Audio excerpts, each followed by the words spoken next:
Hello friends, இன்றைக்கி எபிசோடில் முத்து mass பண்ணிட்டாரு அப்படின்னு நினைக்கிறவங்க நம்ம வீடியோக்கு லைக் பண்ணிக்கோங்க. ஆமாம் ஃப்ரெண்ட்ஸ், முத்து பார்த்திங்கன்னா பல இடங்களில் அவர் ஒரு போலீஸ் மூளையாக இருக்கிறதா இருக்கட்டும், ஒரு சிஐடி மாதிரி நடந்துக்கிற விஷயங்களில் அவர் அடிச்சுக்கிறதுக்கு ஆளே இல்லை அப்படின்னு தாங்க சொல்லி ஆகணும். இன்றைக்கி எபிசோட்லேயும் அப்படி ஒரு மாசான பர்ஃபார்மன்ஸ் தான் நம்ம முத்து கொடுத்துருந்தாரு. சத்யாவை யாராலையுமே கண்டுபிடிக்க முடியல, பட் முத்து ரொம்ப அழகாகவே தேடி கண்டுபிடிச்சிட்டாரு. அந்த போலீஸ் இருக்கார் இல்லையா, நம்ம அருண், அவருடைய உதவியும் இவங்களுக்கு கொஞ்சம் ஹெல்ப் பண்ணியிருக்குது. சீதா அவர்கிட்ட சொல்லி எப்படியோ சத்யாவுடைய லைவ் லொக்கேஷன் லாஸ்ட்டாக அவருடைய லொக்கேஷன் எங்கே காமிச்சிச்சு அப்படின்ற விஷயத்த அவர்கிட்ட கேட்டு தான் வாங்கி கொடுத்துருக்காங்க. ஸோ இதில் அருணுடைய பங்கும் முக்கியமானது அப்படின்றதான் நிதர்சனமான உண்மை. பட் அது இப்போதைக்கு நம்ம முத்துவுக்கு தெரியலை. அதுதான் சீதாவுடைய ஃப்ரெண்டு, அவங்க மூலமாக தான் இந்த உதவி கிடைச்சது அப்படின்ற விஷயம் முத்துவுக்கு தெரியாது. வேறு யாரோ ஒருத்தர் அப்படின்னு சொல்லி தான் முத்து இப்போதைக்கு நினச்சிக்கிட்டு இருக்காங்க. ஏன் அப்படின்னா, அந்த பரபரப்பில் சீதா கிட்டே இது யார் என்ன அப்படின்னு சொல்லிட்டு அவங்களால விசாரிக்க முடியல. அதனால் சீதா கொடுத்த லைவ் லொக்கேஷன் படி உடனே போய் என்ன பண்ணுறாங்க, நம்ம சத்யாவை காப்பாற்றிடுறாங்க. சத்யா அப்போ எந்த நிலைமையில் இருந்தார் அப்படின்னு பார்த்தீங்கன்னா, சத்யாவை நம்ம சிட்டி கட்டி போட்டு வச்சு, இங்கே பாருடா, நீ இந்த இடத்த விட்டு வெளியிலே போக முடியாது, நீ படித்து முடிச்சேன்னா உனக்கு ஒரு 40,000 சம்பளம் கிடைக்குமா, உனக்கு நான் அதை விட டபுள் மடங்கு தர்றேன், நீ என்ன செய்கிற, நீ என் கூட தான் இருக்கணும், நீ என்ன சொன்ன, எப்போவுமே நீ நான் உன்னோட ஃப்ரெண்டுடா, நம்ம 2 பேரும் ஒற்றுமையாக ஒன்றாவே இருப்போம் அப்படின்னு சொல்லி தானே நீ என்கிட்ட சொன்ன, அப்புறம் இப்போ எதுக்கு நீ எல்லாத்தையுமே மாற்றி நடந்துக்கிற, எனக்கு அது சுத்தமாகவே பிடிக்கல, நீ என் கூட தான் இருக்கணும் அப்படின்னு சொல்லி அவரை ரொம்பவே ஃபோர்ஸ் பண்ணிக்கிட்டு இருக்காரு. அதற்கு சத்யா முடியவே முடியாதுன்னு சொல்லி எவ்வளவோ மறுத்து பேசினாலும் சிட்டி கேட்குறதாவே இல்லை. அடமெண்ட்டாக இல்லை, பண்ணி தான் ஆகணும் அப்படின்னு சொல்லிட்டு அவங்கள ரொம்பவே ஃபோர்ஸ் பண்ணிக்கிட்டு இருக்காரு. இது ரொம்பவே தவறான ஒரு விஷயம் அப்படின்றது நமக்கு ரொம்ப நல்லாவே தெரியுதுங்க. ஸோ அதனால தான் சத்யாவும் அதற்கு ஒத்துழைக்கவே மாட்டேங்கிறாரு. அவர் என்ன சொல்கிறாரு அப்படின்னா, இங்கே பாருடா, நீ இப்போ மட்டும் எனக்கு நான் சொல்கிறதுக்கு நீ ஒத்துக்கலை அப்படின்னா போதை ஊசியை போட்டு தான் நான் உன்னை வெளியில் அனுப்புவேன். போதை ஊசியை போட்டு நீ வெளியில் போன அப்படின்னா உனக்கு என்னென்ன பிரச்சனைகள் வரும் அப்படின்றது நான் சொல்லி உனக்கு தெரியணுன்ற அவசியமே கிடையாது. நீ போதை ஊசியை போட்டு எக்ஸாம் காலுக்கு ஒரு டைம் போயிட்டு அப்படின்னா அதுக்கப்புறம் உன்னால் வாழ்க்கையில் எக்ஸாமே எழுத முடியாது. ஏன் போலீஸ்கிட்ட மாட்டிக்கிட்ட அப்படின்னா ஜென்மத்துக்கும் நீ வெளியில் வர முடியாது, உன்னுடைய வாழ்க்கையே நீ சீரழிஞ்சு போயிடும், நான் உன்னை அப்படி தான் பண்ண போகிறேன் அப்படின்னு சொல்லிட்டு, போதை ஊசியை எடுறா, மருந்தை ஏற்றுடா அப்படின்னு சொல்லிட்டு கூட இருந்த அல்லக்கைக்கிட்ட சொல்லையும் அவனு வேகமாக மருந்தை லோட் பண்ணிக்கிட்டு இருக்கான். அந்த டைமில் தான் முத்து அந்த இடத்துக்கு ஸ்பாட்டுக்கு வந்துட்டார். ஏன்னா கரெக்டான டைமில் அருண் என்ன பண்ணுறாரு, லொக்கேஷன் வாங்கி நம்ம சீதாவுக்கு அனுப்பிட்டாரு. சீதா உடனே முத்துவுக்கு அதை ஃபார்வர்ட் பண்ணிட்டாங்க. முத்துவும் அதை எடுத்துக்கிட்டு வேகமாக பறந்து வந்துட்டார் அந்த லொக்கேஷனுக்கு. பார்க்கும்போது அந்த இடத்துல சிட்டியோடைய வண்டி இருக்குது. அதை பார்த்துட்டு, டேய் என்னடா இது சிட்டியோட வண்டி மாதிரி இருக்குது, அப்போ இந்த இடத்துக்கு பக்கத்தில் தான் கண்டிப்பாக அவன் எங்கேயாவது இருக்கணும் அப்படின்னு சொல்லிட்டு தேட ஆரம்பிக்கிறாங்க. அவங்களுடைய சந்தேகத்தின் பேரில் ஒரு வீடு இருக்குது, அந்த வீட்டுக்கு உள்ளே நுழையணும் அப்படின்னு சொல்லிட்டு போகிறாங்க. பார்த்தா அது ரவுடிங்க இருக்கிற இடம் மாதிரி கரெக்டாகவே தெரியுது. ஸோ முத்து கெஸ் பண்ணிட்டார் இங்கே தான் இருக்காங்கன்னு சொல்லிட்டு ரொம்பவே அமைதியாக பூனை மாதிரி தவழ்ந்து போகிறாரு. போகி பார்க்கும்போது நம்ம சத்யாவுக்கு ஊசி போடுறதுக்கு ட்ரை பண்ணிக்கிட்டு இருக்காங்க. போதை ஊசியை போட்டு விட்டு அவனை அசிங்கப்படுத்தணும், அவனுடைய வாழ்க்கையை சீரழிக்கணும் அப்படின்னு சொல்லிட்டு நம்ம சிட்டி விடாமுயற்சி பண்ணிக்கிட்டு இருக்காரு. கரெக்டான டைமில் முத்து உள்ளே புகுந்து ஆட்டையை களைச்சி விட்டுறாரு, அடி வெளுத்து விட்டுறாரு சிட்டியை. அதே டைமில் அருணும் பார்த்திங்கன்னா அங்கேருந்து ஆள் அனுப்பிட்டார். யாரை, போலீஸ் அனுப்பி கரெக்டாக அவங்களும் லைவ் லொக்கேஷனுக்கு வந்து கரெக்டாக இவங்களையும் பிடிச்சிடுறாங்க. ஆனால் முத்து தான் அடின்னு அடித்து சிட்டியை பிடிச்சி, இவன் தான் சார் குற்றவாளி, இங்கே பாருங்கள் படிக்கிற பையனை எக்ஸாம் எழுத விடாமல் இங்கே கூட்டிகிட்டு வச்சு டார்ச்சர் பண்ணிகிட்ருக்கான் அப்படின்னு சொல்லி அவர் மேலே கம்ப்ளைண்ட் கொடுத்துட்றாரு முத்து. எங்களுக்கு தெரிஞ்ச ஒரு போலீஸ் தான் இங்கே வர சொன்னாங்க அப்படின்னு சொல்லி அவங்களும் சொல்லிவிட்டு, இதுக்கப்புறம் நாங்கள் பார்த்துக்குறோம்ப்பா, நீங்கள் அந்த பையனை கூட்டிகிட்டு கிளம்புங்க அப்படின்னு சொல்லி முத்துக்கிட்ட சொல்லிடுறாங்க. அப்போ சத்யாவும் முத்துவும் கிளம்பிடுறாங்க. ஒரு பக்கம் போலீஸும் கிளம்பிடுறாங்க. அப்போ முத்துவுக்கு சந்தேகம், யார் அந்த போலீஸாக இருக்கும், எதற்காக நமக்கு இவ்வளோ தூரத்துக்கு ஹெல்ப் பண்ணியிருக்காங்க, கரெக்டான டைமுக்கு இங்கே போலீஸை வர அனுப்பியிருக்காங்களே, பரவாயில்லையே யாராக இருக்கும் அப்படின்னு சொல்லிட்டு அவர் ஒரு பக்கம் யோசிக்கிறாரு. சரி ஓகே, இப்போ நம்ம சத்யாவை கூட்டிகிட்டு முதல்ல கிளம்பலாம் அப்படின்னு சொல்லிட்டு அங்கேருந்து கிளம்பிடுறாங்க. அப்போ மாமா நான் எக்ஸாம் எழுதணுமாம்மா, அவன் வாழ்க்கையவே நல்ல வேலை சீரழிக்க பார்த்தான் அப்படின்னு சொல்லிட்டு முத்துவை கட்டி பிடிச்சி அழுகிறாரு சத்யா. இதை பார்க்குறதுக்கு ரொம்பவே ஹாப்பியாக இருக்குது.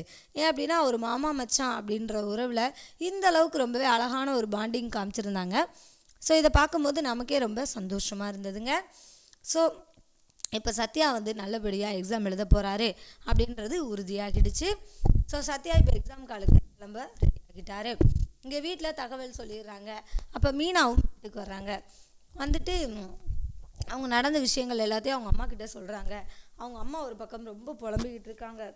ஐயோ என்னாச்சு என் பிள்ளைக்கு என்னாச்சு, இதுக்கு தான் நான் ஆரம்பத்துலேருந்தே சத்யாவை அவங்க கூட சேராதடான்னு சொன்னேன். அவனோட சாவகாசம் இன்னைக்கு எங்கே கொண்டு வந்து நிப்பாட்டி பாரு. இந்த பரீட்சையை மட்டும் அவன் எழுதலைன்னா அவனுடைய வாழ்க்கை மாறவே மாறாது. எங்களோட வாழ்க்கை இதே நன்மையிலே போயிடும். இதுக்கு தான் நான் ஆரம்பத்துலேருந்தே சொன்னேன், டேய் அம்மா பேச்சை கேளுடா, ஒழுங்கா இருடா அப்படின்னு சொல்லி எவ்வளவோ சொன்னேன். ஆனால் அவன் கேட்கவே இல்லையே அப்படின்னு சொல்லிட்டு அவங்க ரொம்பவே ஃபீல் பண்ணுறாங்க.